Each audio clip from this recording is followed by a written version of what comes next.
What's up guys, Lee Fry here, welcome back to the channel, and today we're going to be discussing this base model 13-inch MacBook Pro and whether it is a good budget option as a 4K editing machine. Make sure you guys stay tuned.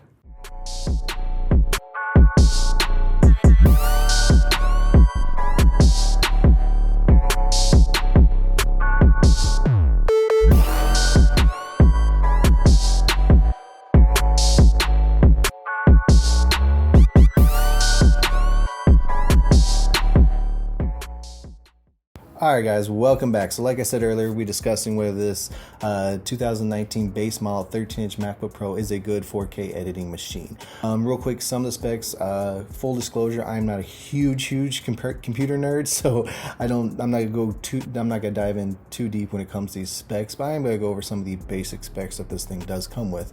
It comes with an i5 8th gen quad-core processor. It comes with an Intel Iris Plus 645 GPU, and it comes with onboard 128 gigabyte SSD that is not upgradable. Now, as far as whether I feel like this is a good 4K editing machine, let me first real quick talk about the computer I was using prior to this new computer I just got as my 4K editing laptop. It is 13-inch Samsung Notebook 7 Spin. It is it's a 2-in-1 laptop, can flip to tablet mode. And this was my primary driver for over a year. I got it around Christmas time 2018. And real quick, some of the specs on this: it is also an 8th gen i5 processor, but is a dual core instead of a quad core. It has 256 gigabytes of SSD, and it has an Intel UHD 620 GPU. So those are the specs. And in regards to 4K editing, none of these machines are beasts when it comes to 4K editing, but comparing the two, I'm going to show you guys some of the time that it takes to render. One of my videos I did for my other YouTube channel. For this laptop, my MacBook, it took about 30 minutes to render about a 9-minute video that was filmed and edited, color corrected. Some warp stabilizers were put in it, a few plugins here and there. Took about 35 minutes to render, process, export, and everything. Now, compared to this machine that I was using for almost a year, I don't have any recent editing, but I have a picture that I posted on my Instagram story that I'm going to put here that's going to show you that it took about 4 hours and I think it's 35 minutes. I could be wrong, something like that. But yeah, it took a long time to edit, render, export, everything with using that machine. It just took a long time. With this, I can go into Premiere Pro and I can actually edit my videos with not a lot of delay, hiccups in the 1/2 quality versus this one. I had to stay in 1/4 quality in order to edit with this thing, and I would still have issues with Premiere Pro just glitching, and it would be a long process trying to edit in that machine. But not knocking it, it was a good computer, good option for me for over a year. It made it work, but it was time to step up a little bit and get something that was gonna, speed up my workflow by a lot. Not saying anything negative about this thing. It's definitely a good computer. I would probably, if I could go back and do it again, I would probably just do it in 1080p because it went a lot quicker doing 1080p on this thing. But I like shooting 4K. If you guys follow my videos, you will know that I love shooting in 4K. So I had to upgrade, unfortunately. Not unfortunately, because I love this computer, but just having to spend the money to upgrade, that's the unfortunate part, which I'm sure a lot of us can agree. Having to upgrade our equipment, it definitely, it's needed, but it sucks also spending that kind of. This machine, this MacBook Pro, still base model is coming in at about $1,100, so it's definitely not cheap. This one I got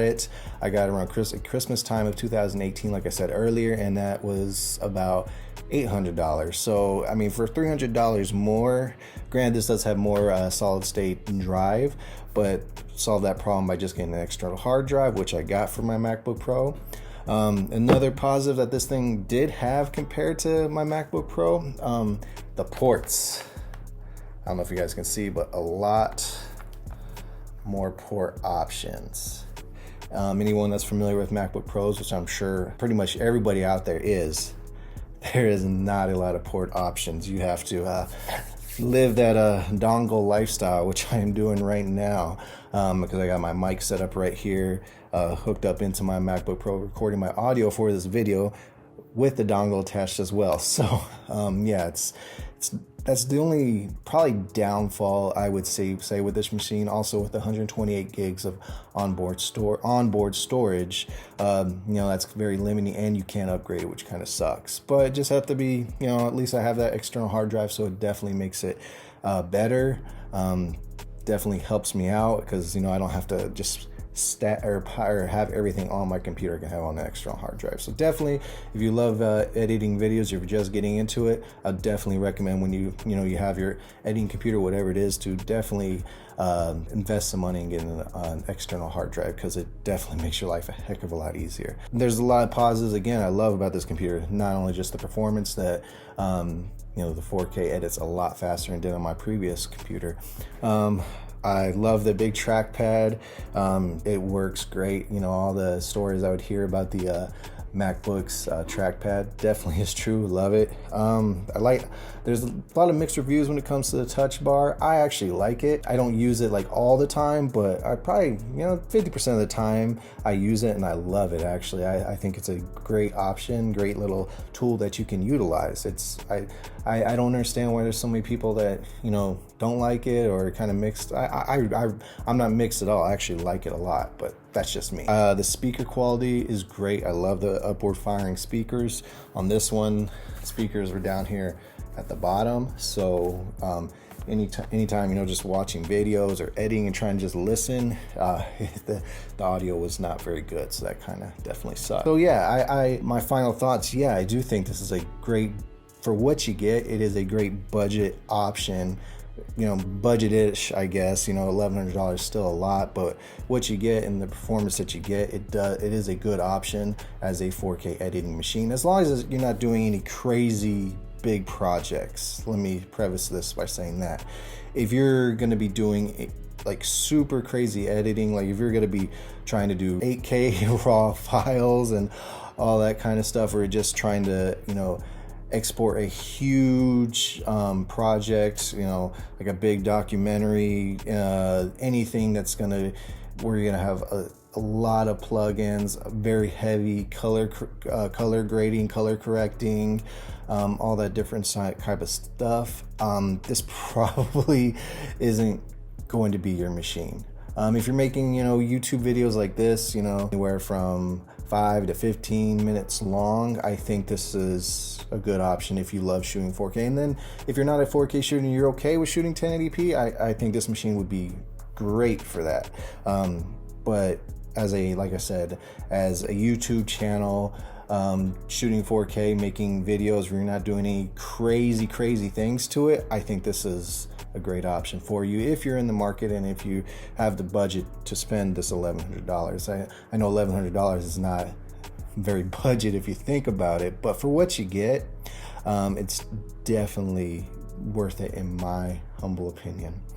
Well, anyways, I hope this was maybe beneficial for some of those people out there that are thinking about maybe upgrading their computer system, or just trying to think of something that they should get if they're wanting to get into video, get into this YouTube thing. I hope it's helpful. Again, I'm not sitting here saying I'm an expert when it comes to computers. I'm not. I know the basic stuff that I need to know in order to do what it is that I do. But if you have any, if you want to dive deeper into the specs and what exactly this computer can do versus other computers, I would definitely recommend checking out. There's a lot of content out there in regards to these computers, so I definitely recommend checking that out. But for those people that are just looking to get into this and trying to find something that will be good, that can speed up their workflow and be very consistent with the content that they're putting out, I definitely think this is a great option for them. So anyways, I'm going to wrap this video up. I hope you guys liked it. If you're not already, please subscribe to that channel. Please subscribe to the channel. If there's anything you guys want to talk about, again, like I always say, leave me a comment, let me know, hit that like button, and again, hit that subscribe button. I would love it if you guys did. All right, anyways, well, I'm gonna wrap this thing up. I hope you guys have a great evening, and we will talk to you soon. Have a good one.